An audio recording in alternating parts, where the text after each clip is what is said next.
All right, good afternoon, everyone. Once again, my name is Thomas McClanagan, the Education and Outreach Manager over at the Museum of the Aleutians.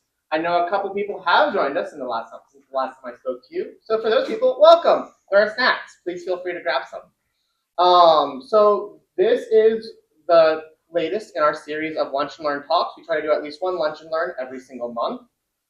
This month is Cam. Next month is I'm not sure. I'll have to go check my notes. But do tune in to our museum social media for announcements, and also the flyers will go up and everything. But once a Saturday every month, we'll have a lunch and learn talk. That being said, this is an official Museum of the Aleutians program, so we just like to take a moment to acknowledge that the Museum of the Aleutians and all of our programming is located on the ancestral and unceded traditional territories of the Unangax. And with that said, we're going to talk about maps. Okay. And to talk about maps, we have Cameron Dean. So I'm going to turn it over to him, and we're going to jump into distorted maps. Okay. Yeah. Thanks, Brennan. Yeah. Thank you all for coming to talk about maps on a rainy day in Unalaska. So my background's in cartography and we call it geographic information systems, which is pretty much computers and maps. But I've always liked maps. I think part of that is because it shows you this picture of the world that you otherwise don't see, right? Like I've never been to Australia, never seen the world from space, but I still have a pretty good idea of how big Australia is, where it is, where New Zealand is in relation to it, and that's all coming from maps. So I think that's true for a lot of us, that we only see these really small parts of the world ourselves, and we use maps and other depictions to fill in the rest of it. So because of that, I think we take for granted a lot that these maps are going to be a really objective depiction of the world, which if you think about it is kind of ridiculous, right? Like the world's super complicated, there's a lot going on, it's constantly changing. So the idea that we'd be able to reduce it down perfectly to something that fits on a piece of paper doesn't seem possible. And in reality, cartographers are using all sorts of different distortions to like filter and shape the world in order to make that work and make their point. But all of those decisions are, conscious decisions being made by people. So like when creating any like piece of art or communication, it's, reflecting their perspectives and their biases and what they're trying to tell you. So I'm saying distortions. I realize that has like maybe a negative connotation to it. I really don't mean that in this case because they're fundamental to the map making process. We just wouldn't have maps if we weren't willing to distort things around. So this presentation is going to be a bit of a tour through a couple of the ways that map makers do that, of distorting the world to make it fit on a page. My hope after this is that next time you're looking at a map, you're looking at it a little more critically because there's a lot you can read into it. And when you understand the decisions that the cartographer's making, what they're trying to communicate to you, maybe they're doing it well, maybe they're misleading you in some way. There's a lot more you can get out of just reading a normal map. And this is, I just put this up as a title slide, but this is a map made by Mark Twain to satirize some of the maps that he was seeing in newspapers at the time that he thought were doing a pretty bad job depicting war in Paris. I thought it was just appropriate given the topic. I think this might be apocryphal, but I think he carved this on a wood block. So, and while he was doing it, forgot that it would be reversed when it actually got printed. But then when he realized it, he's like, I'm making fun of maps anyway, I'm just going to roll with it. So you get this backwards map of Paris. I'm going to start with something I've always found is like one of the trippier things in geography, but it's also one that I think really shows some of the difficulty in taking a very complex world and making sense of it, and that's the coastline paradox. And I'm riffing the title of these slides on a famous paper about this called How Long is the Coastline of Britain? We're on an island with a lot of bays. That's interesting. So we can take that and do a local example instead. But if anybody's really into math, especially like fractal geometry, you might be familiar with that paper about Great Britain from the 1960s. So if you were wanting to measure the coastline in Alaska, might be like practically kind of difficult, but conceptually pretty easy, right? Like you get in a boat, you go around the islands, and you measure how far you went. And that'll definitely give you a distance. In this case, we're getting 192 miles. But we have all these bays and all these little inlets and fjords and everything that you're not taking your boat into. So you're not capturing all of that detail. So maybe you take a slightly smaller boat and go around the island again, go into a few more of those bays, and now you're getting 293 miles.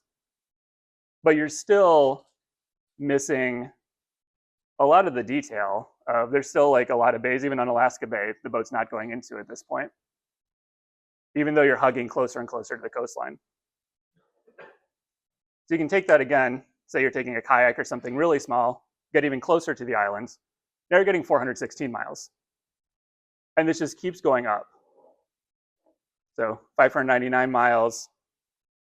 So ultimately, we don't know. It's not well defined. This just approaches infinity as you're going for, taking more granular measurements of it.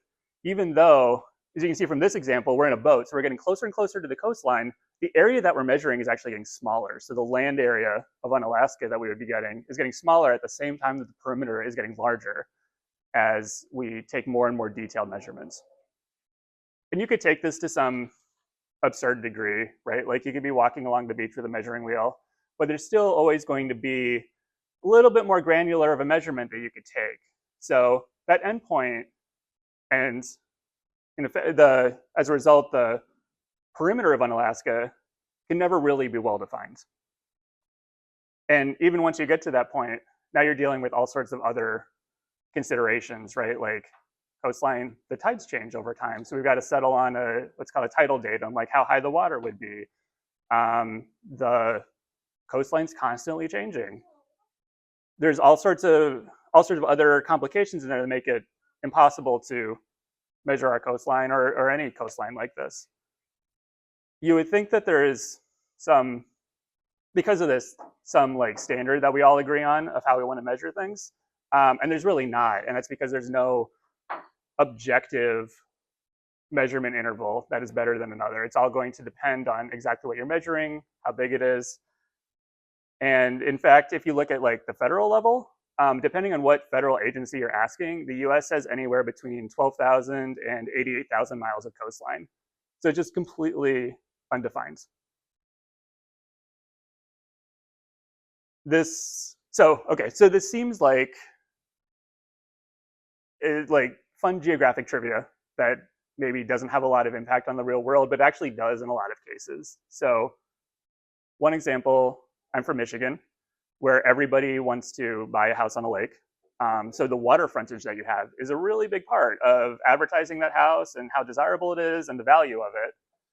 But we can't define how long the lakefront that you own is with your house. So as a result, people manipulate it up and down depending on whether they want to make the house look more valuable or not. So a real estate agent might say we've got more lakeshore than someone else might say because they want to make it look more valuable.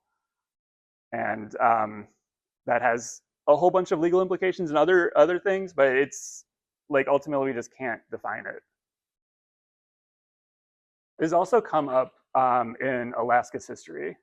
So the Treaty of St. Petersburg, 1825, defined the border between Alaska and Canada based on these paragraphs. So using the phrase, the mountain situated parallel to the coast, and on a line parallel to the winding of the coast.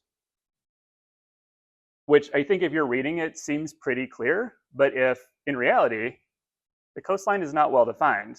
So what is a line parallel winding to the coast? Or the mountain situated parallel to the coast? Because we don't know what the coast is.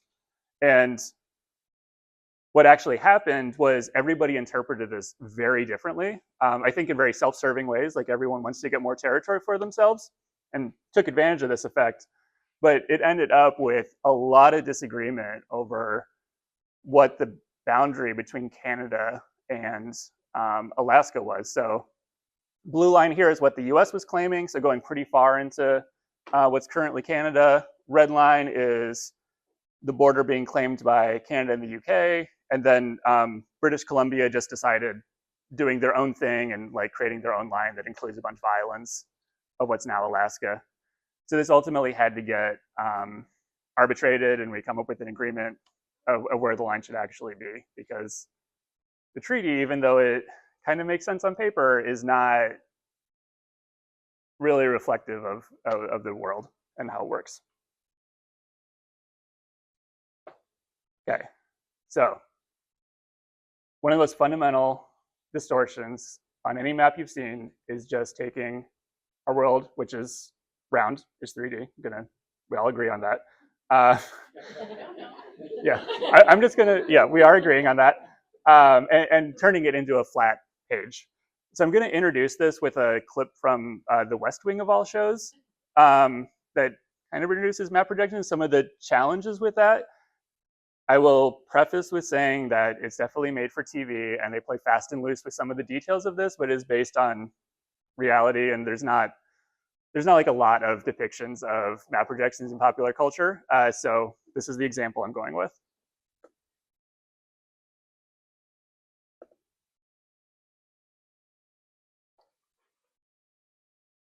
Hi, I'm sorry. Oh, sorry for late. No problem. CJ Craig? What you are? Dr. John Fallow, Dr. Cynthia Sales, and Professor Donald Huke. Huke. Okay, and you are the Organization of Cartographers for Social Equality. Well, we're from the OCSC. We have many members. How many? 4,300 dues paid members. What are the dues? $20 a year for the newsletter. Let's start. Wait, I want to see this. This is Josh Lyman, Dr. Fallow, and Ms. Marionette. Yes. Do it again? Yes. Plain and simple, we'd like President Bartlett to aggressively support legislation that would make it mandatory for every public school in America to teach geography using the Peters projection map instead of the traditional Mercator. Give me $200 and it's done. Really? No. Why are we changing maps? Because CJ, the Mercator projection has fostered European imperialist attitudes for centuries and created an ethnic bias against the Third World. Really? The German cartographer, Mercator, originally designed this map in 1569 as a navigational tool for European sailors.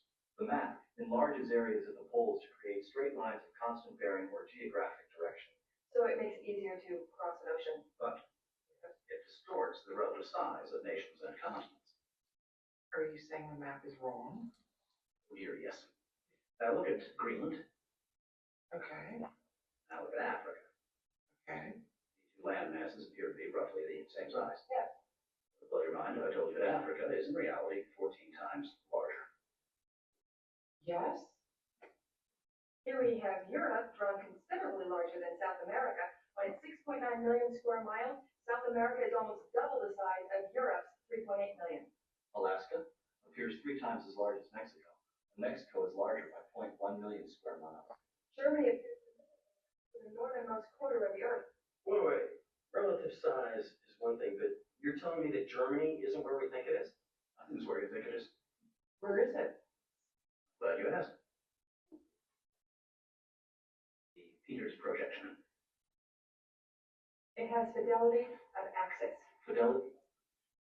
East-west lines are parallel and intersect north-south axes at right angles. What the hell is that? It's where you've been living this whole time. Should we continue?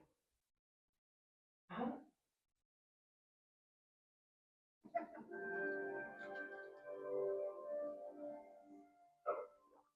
You're probably wondering what all this has to do with social equality. No, I'm wondering where Frank's really is. Guys, we want to thank you very much for coming in. Hang on, we're gonna finish this. What do maps have to do with social equality, you asked? She asked. Dr. Tori Natoli of the National Council for Social Studies argues, in our society, we unconsciously equate size with importance and even power.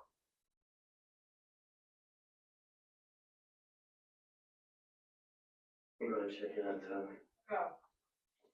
You guys want to bring it in on that map, you'll call me. Probably not. And third world countries are misrepresented. They're likely to be valued less. When Mercator maps exaggerate the importance of Western civilization, when the top of the map is given to the Northern Hemisphere, the bottom is given to the Southern.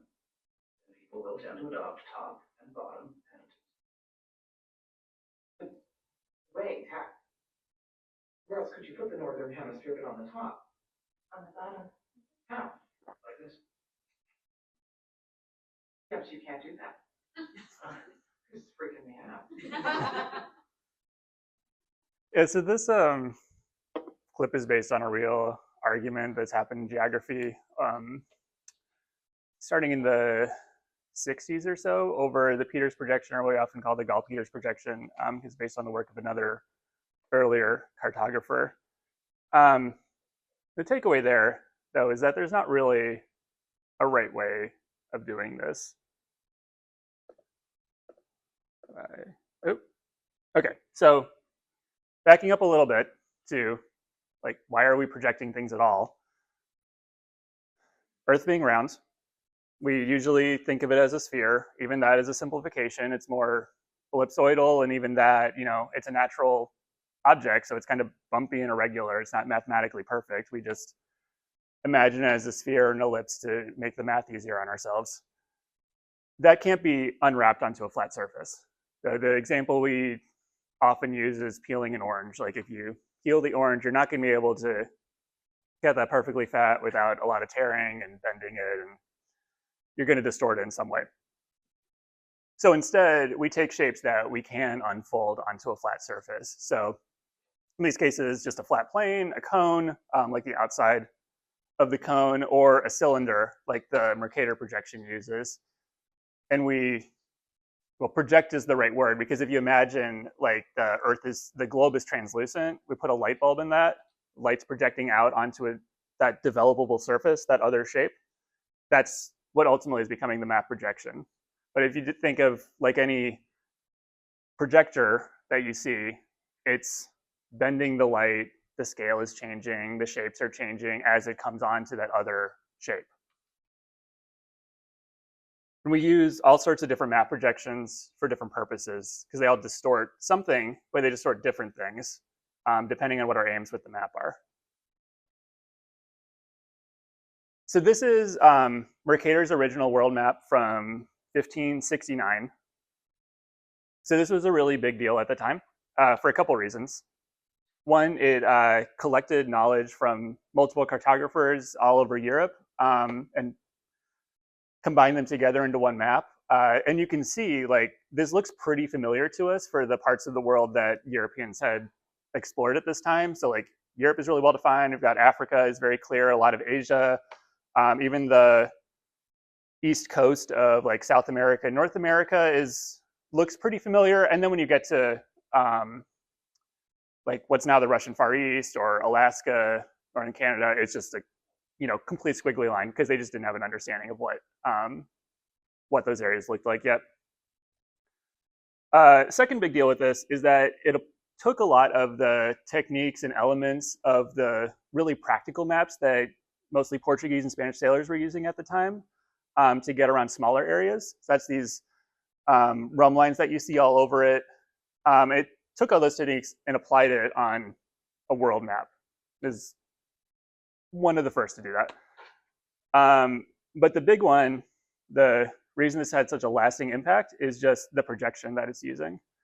So from the previous slide, the Mercator projection is a cylindrical projection. So imagine the Earth in a cylinder projecting outward onto that cylinder. That has the effect of making all these lines of longitude and latitude both straight. And like they were saying in the clip from the West Wing, that this projection allows people to navigate much more easily over long distances because it depicts rum lines, or lines of a constant compass bearing, as a straight line on the map. So you can take my compass, I can figure out a bearing, I can walk in that direction, and that is going to be translated as a straight line on this map, or vice versa. I can take a straight line on this map, figure out what the angle it is, transfer that to my compass, walk that way. Makes it a lot easier. And this was largely the first map that really did that. In reality, this was not widely used for navigation for a few hundred years after that. There were a couple other, because, you know, making a map that's good for navigation is one thing, but actually navigating with it is totally different. So there were a couple other inventions that had to be done and discoveries before it really started getting widely used in the 18th century. So one of those was the marine chronometer, so accurate timekeeping, which allowed people to, when they're sailing, track what longitude they're at, how far east or west they are.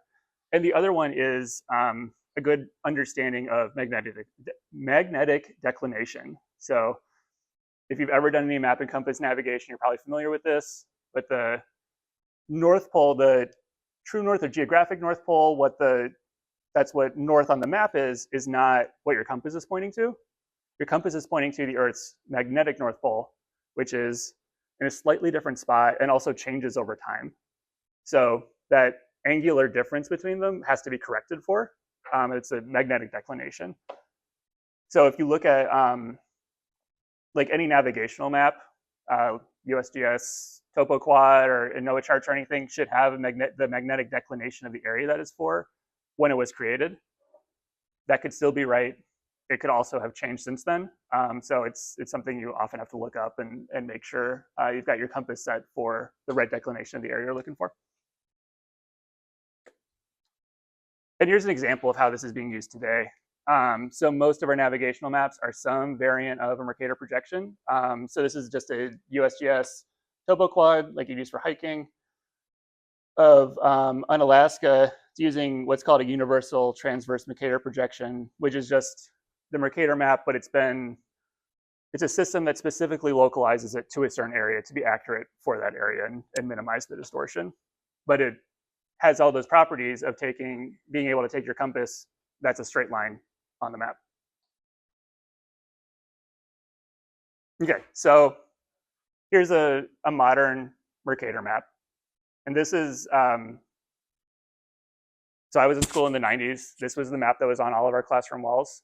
I don't know if that's the case for other folks. Okay, nodding your head. It's changed over time as things have gotten more or less popular. Different countries are different. So like Great Britain uses a different map projection in a lot of their schools. But this is the map we saw on the wall. And this is, even though I know it's distorting the sizes of a lot of things, it's like still burned into my head as what the world is supposed to look like. Like I know Greenland isn't that big in real life, but I really have to think about it because the picture in my head is this map. So we know it's distorting things, but it can be kind of hard to visualize that distortion sometimes. We've been using the Greenland example a bunch. They use it in a video clip, but there's better ways to understand how different projections are twisting the world. So there's a geographer that came up with this. It's called Tisso's indicatrix. Imagine a globe, or at least we've got our, we've got a picture of a globe that's being projected onto a 2D surface, but pretend it's a 3D globe. And imagine a bunch of equally spaced and equally sized circles all around it. So if we take that and then put in the Mercator projection, we can use those circles to see how it's getting distorted. And you can see, like when we're near the equator, pretty even. But then as we get further and further from it, those circles are getting a lot bigger because the size is getting distorted on the map projection. So I'll keep using these as we look at other projections to show how these different projections are distorting the world, because they're all distorting in some way. Another popular projection you might have seen classroom maps, if you're in school more recently than me, is the Winkle triple projection. It's also used by National Geographic for all their world maps. So it's a compromise projection. It's, instead of just looking to make those nice straight rhumb lines like the Mercator map does, it's balancing that with like all the distortions of shape, size, and angle to create a map that's, arguably giving a reasonable overview of the world, right? Like I wouldn't want to use this for navigation because those rhumb lines aren't straight on here. But if you look at the Tisso's indicatrix on this, size is a lot more consistent across the map.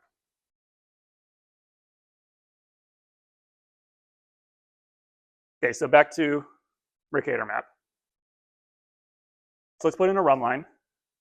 So this is that constant compass bearing line from Unalaska to, I think I plugged in London. But this would have a bearing on my compass. I can follow that all the way. On the Mercator map, so this is giving me 6,990 miles is a straight line on the Mercator map. Normally, it would say straight line is the shortest distance, but it's not in this case. So the actual shortest distance is the Great Circle distance. And I'll show what that looks like on a globe to make it a little more clear. But that orange arc that's going up like towards Greenland over Canada is actually the shortest distance from here to London. And that's only 5,128 miles. These might look kind of familiar if you've ever looked at like flight routes or flight tracking websites. This is a flight from, I think it's Islamabad to Toronto. And you can see it looks like it's going way far out of its way up towards Greenland. Because they're generally, airplanes are following the Great Circle distance because they want to save fuel. They want to take the shortest route possible. You know, there's a bunch of other considerations that have to take, but you know, generally it's going to be following that. Instead of, you know, this is a Mercator projection, what seems like the shortest distance would just be straight across there. So we look on our fake globe again. That rhumb line in green versus the Great Circle distance looks a lot different. Like you can really see that rhumb line looks like it's curving around a long ways, while the Great Circle distance, which is almost going over the pole, seems a lot shorter now.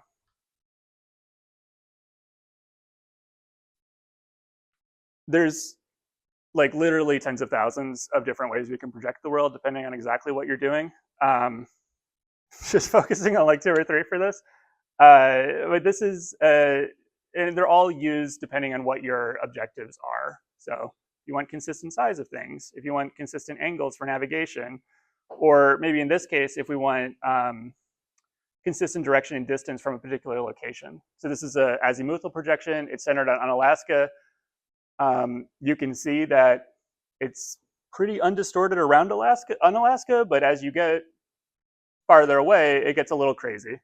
And typically we wouldn't use one of these maps projections for doing the whole world, just a part of it, just to show how distorted that can get. But if we zoom in to Unalaska and then add in the Great Circle distance in orange and then the rhumb line in green, looks completely different, right? Now that Great Circle is a straight line, looks really short. Rhumb line is this long looping course. And this one might look a little familiar. The azimuthal projection centered on the North Pole is the UN flag. So there's a random trivia question if that comes up at bar trivia later. And then just one more projection, including this just because I think it's fun, and I think it does a good job of showing how the shape ultimately gets unfolded to a flat map. So this is a projection by Buckminster Fuller he called a lot of things Dymaxion something. This is the Dymaxion projection and is based on a polyhedral shape. And you can kind of imagine a piece of paper, if you cut it out, being able to fold it up to like a Dungeons and Dragons type dice, right? But he figured it out to be able to plot all of the major land masses on this without splitting them up. He's just splitting up the oceans as it unfolds. And you can see, we're looking at area, with the TSOS indicatrix there, really low distortion over the entire thing. But for one to use it for navigation, probably not ideal, especially if I'm going across an ocean. So our same route from Unalaska to London, now we are going off the map and coming back on it. So it's just like any other map projection. It's good for some things, not great for other things. They're all distorting something. And the cartographer is deciding when they make it what's important for that particular map. So whether that's the angle between things, the shape of land masses, area of things, and then they make trade-offs based on what the intended use of the map is. So Winkle triple. There's another fundamental distortion that all of these have had that goes into any map you ever see. And that's just what we're choosing to include and the prominence of how we're showing it. So could have shown these with like all sorts of other things like bird migration routes and cities and population density and all this other stuff that isn't really necessary to talk about map projections, but We simplify it down. We only pick what's necessary and show that. But that's an arbitrary decision being made by the cartographer. And that's been used in a lot of different ways. And here's one example of that. And this is a historic example, but you've seen a million maps like this before. This is a map that would be given out to tourists staying at a hotel. This is from Boston in the late 1800s, I think. So your hotel is kind of charmingly indicated by the red pointer finger on here, but it's showing different Boston landmarks.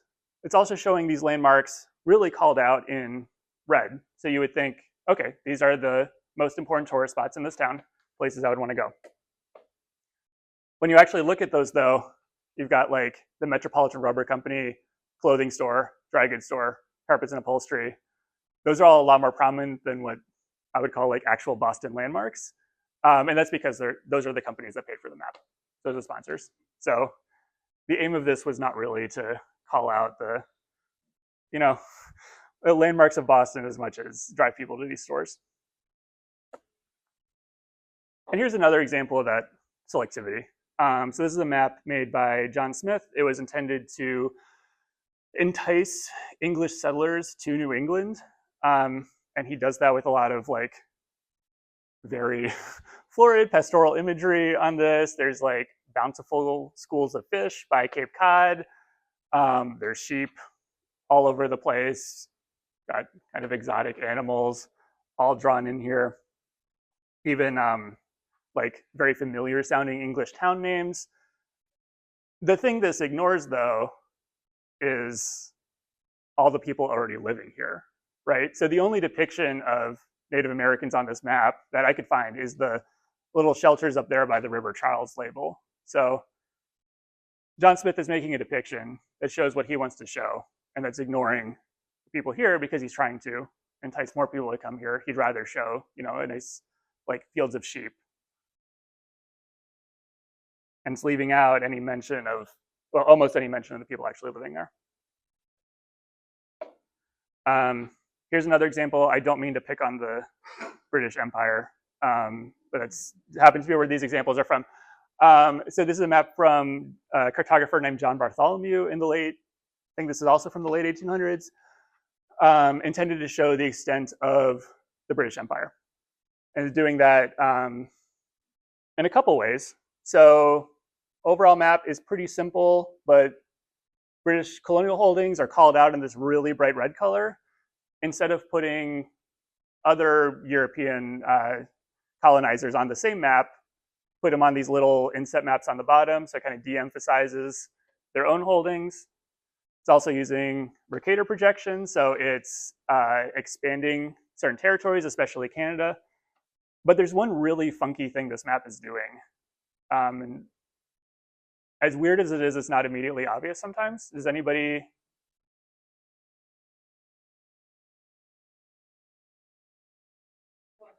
Yeah, totally. Yeah, there's two Australias. So this map actually goes, it's a Mercator projection, but it's going around the Earth more than once, right? It's extending a little bit past where you would normally cut off the map. And that's really giving the impression of like this globe-spanning British Empire that the sun never sets upon. It's just continuous all around the world. Well, also, now we're double counting India, Australia, and just making our colonies look even more significant. And I realized, so been showing a couple examples from, I don't know, say the powers that be, right? And that is a big part of the history of cartography, maps being made by governments, colonial authorities that, presenting their narrative. And often that means making maps of other people. That is not all of cartography. And there is also a long history of maps by either marginalized groups making maps depicting themselves or providing a different narrative to the one being presented in some of those other maps. We often call that counter mapping. You see the term like critical cartography as a big umbrella for that.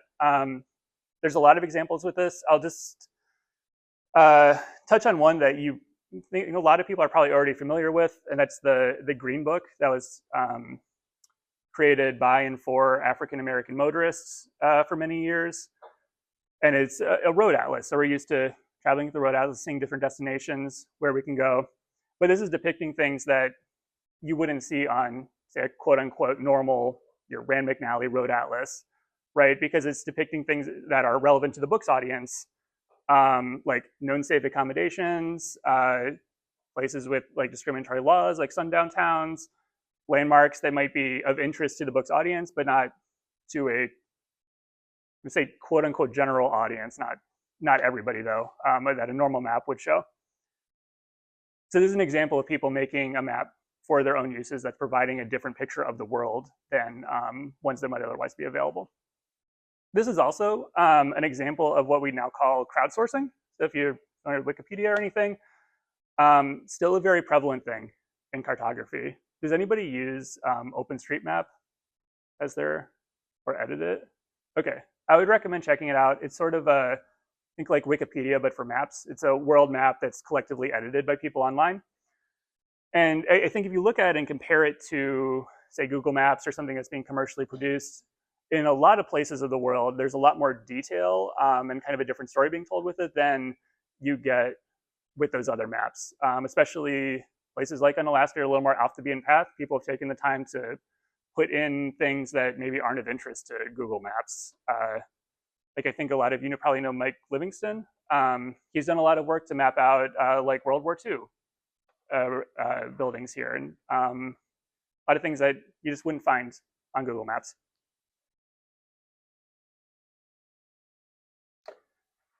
So the distortions we've been talking about are kind of applicable to all maps so far.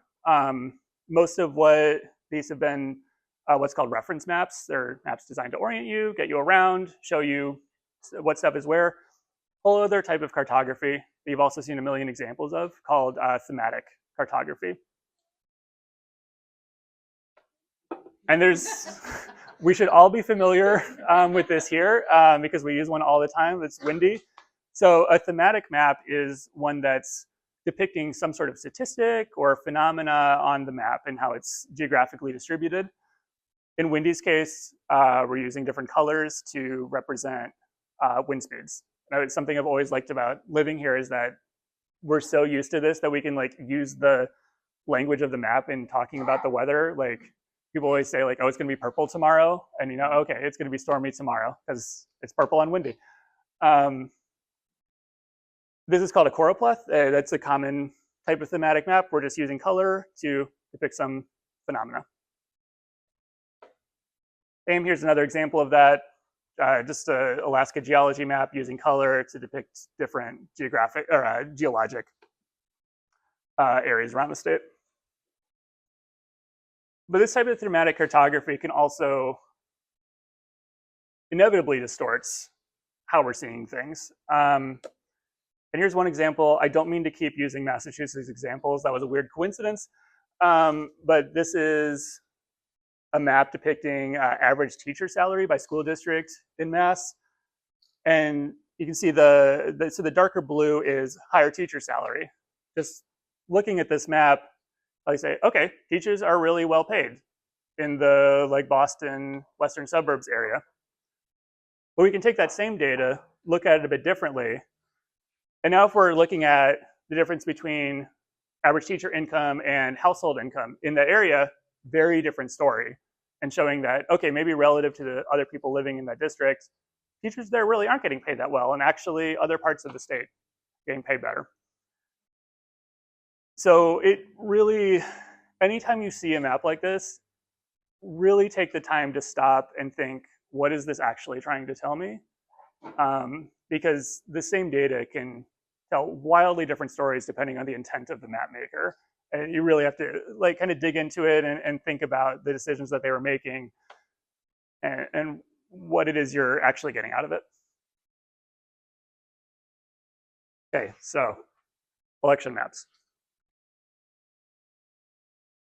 Using these as an example, because they've been around for a really long time. This one's from 1880, and we've seen a bajillion of these. There's also a lot of like weird challenges that come into making a good election map.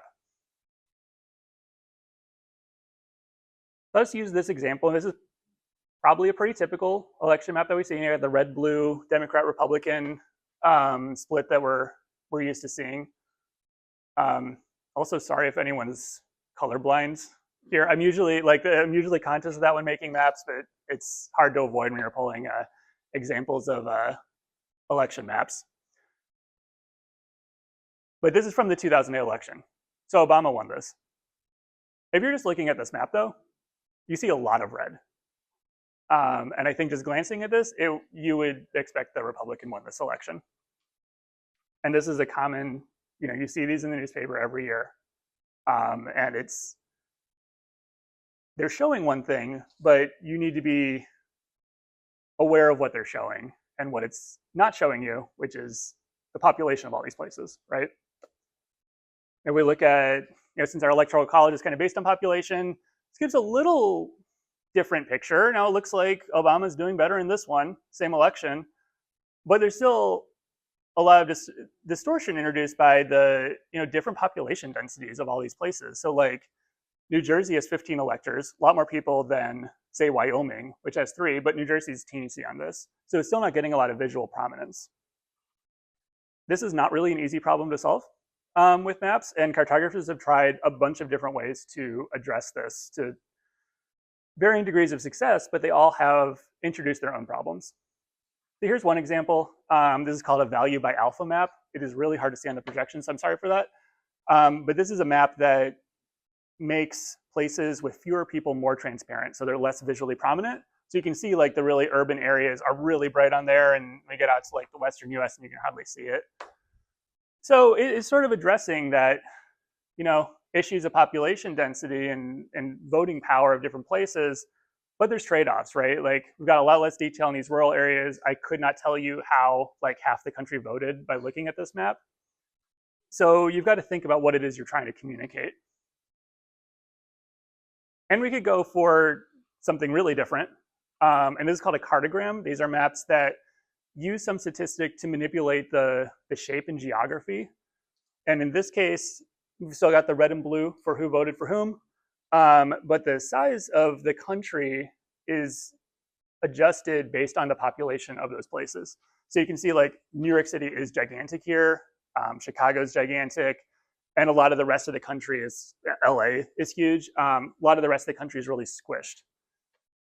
So now we're able to get, you can see the population on this, but really hard to interpret, right? Especially like we're all probably familiar with American geography. We can kind of figure this out. We've got a reference there, but it's still pretty hard to figure out. And if we weren't from another country, maybe, not familiar with American geography, this would be like functionally useless, right? And I've seen examples from elections in other countries where I saw one of the Scottish election recently that I'm not super familiar with Scottish geography, and I basically can't read the map because of it. Presumably it would make sense to a Scottish person. But these are reliant on our own knowledge of American geography and like taking the time to visualize and interpret that. Take a brief aside from election mapping and just show a map that's kind of using this effect as part of its persuasive intent. So this was an anti-communist map made in the 1930s. It's intended to show this really small area of the country, so Union Square in New York, as kind of having undue power over the rest of it. And you can see it's like Union Square is towering over the rest of the country because they're making this argument all these leftist organizations are based there. So it's taking advantage of the fact that this is a really small area, kind of ignoring population though, right? Because that's part of its point. And that point would be undermined if we were instead using something like this that is linking population with prominence, making New York gigantic. And now it doesn't quite look the same that this like one block is controlling the rest of the country. And then here's just one more election example that we see a lot. This is another type of cartogram, but it's using hexes to depict electoral college votes. Maybe it looks a little more like America than that other cartogram did, but still completely reliant on our own knowledge of American geography to be able to interpret this. So, say similar to map projections, there's no one right way to map a particular statistic. They're all involving trade-offs and that's a decision that the cartographer is making in how they're communicating this to you. And I'm going to close with one more example.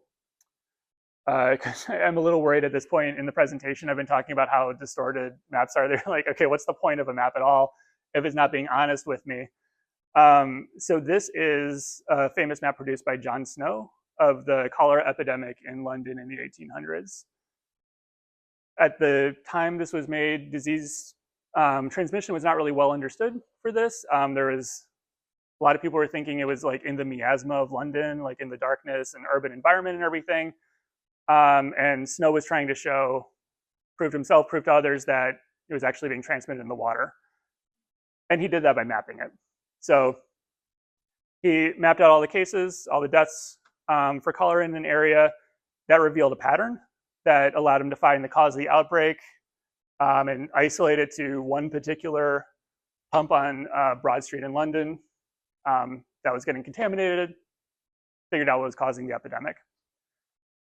So this map has plenty of its own distortions. It's being really selective about what it shows. It's making all these same decisions about it, but that's what's giving it its power to understand this problem that people were having a hard time working through. So as that's my closing example, that through all of these distortions, the maps are giving us a perspective on the world that we otherwise wouldn't have. It's allowing us to see patterns that we wouldn't otherwise be able to determine.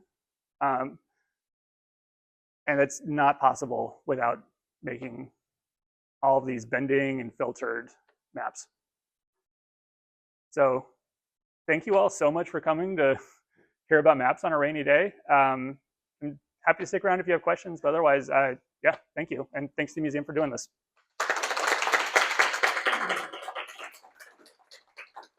So before we fully wrap up, are there any questions for Cam? Okay, yeah. Yeah, go for it. You want to go first? Yeah. Okay.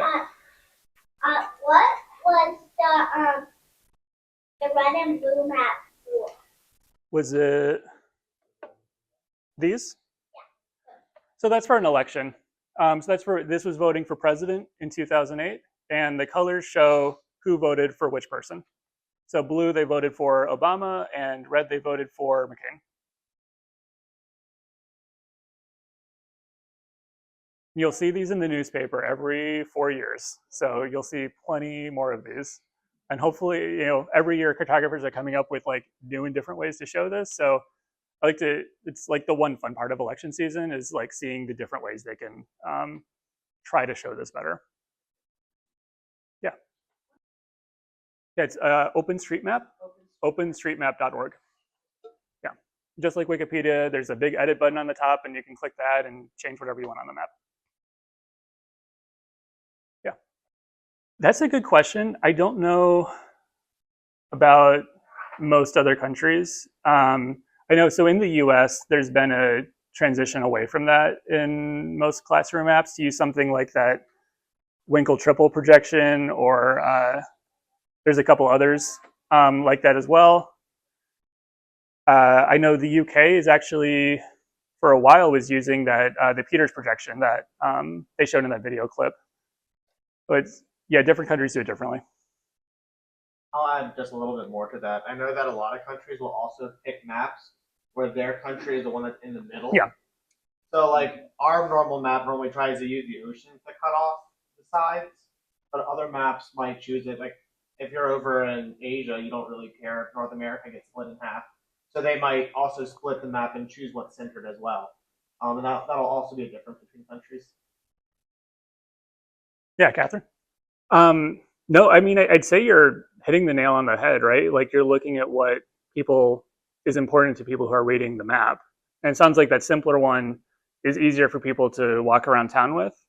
I know just like looking at the larger green one, it's got this cool, like kind of 3D view of the town that shows you where the mountains and everything is.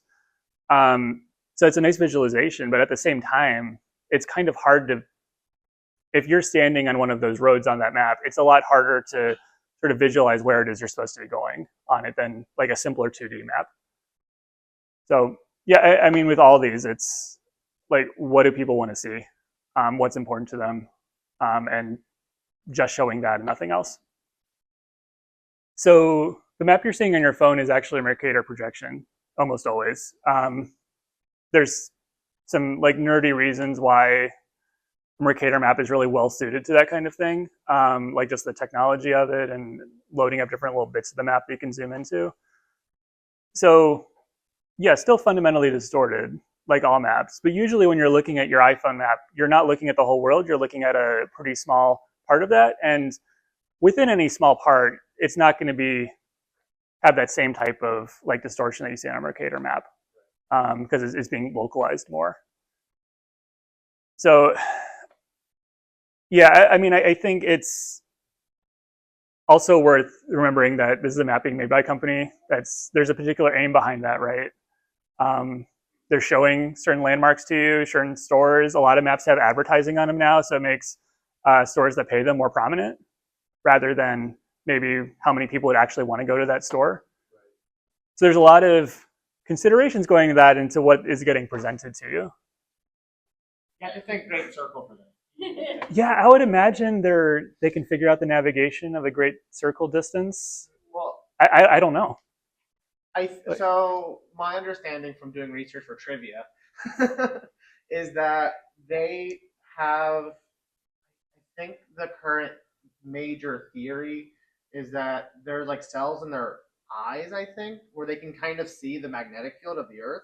I don't know if this is all birds or just like the really big migratory ones that are doing like the half around the world, like, you know, albatross and such. But my understanding is that they might be able to see at least like a shadow of a magnetic field that they can then use for navigation. Huh. I wonder if then they'd be following more of like a run line, similar to like what we'd use with map and compass navigation. If birds could draw maps. Yeah, we'd have to ask one. But I mean, that is like, this is a great circle distance. It's the shortest distance. It's probably the way you want to go if you're a bird flying, but a lot more complicated to navigate if you're using a compass. Like you really need like our modern navigation systems, because you're making constant course corrections to stay on that great circle. So a lot more complicated than just following the run line. Yeah, the other trick is that most bird migrations are north-south, so they may not be as important. Oh, okay. Just because they're not generally doing as much east-west as we typically do as people. Because normally it's a seasonal north-south migration for a lot of them. Next time there's a biologist, I will kidnap them and we'll have another presentation. Yeah, I am super curious about bird navigation now. I can answer our bird migration questions. Because this is all just, you know, stuff I was reading while researching trivia. No. Yeah, thank you guys so much. All right, so thank you everyone once again. Thank you, Cameron, for joining us. I'll stand in the camera so that people who are watching the video on YouTube later aren't confused. So this was one of our lunch learns. Thank you again to Cameron. We do have another presentation about garbage tomorrow at the museum at 11 o'clock. So please join us then as well. And stay tuned to museum social media to find out what our talk next month is. So thank you again for joining us, and have a good rest of your day.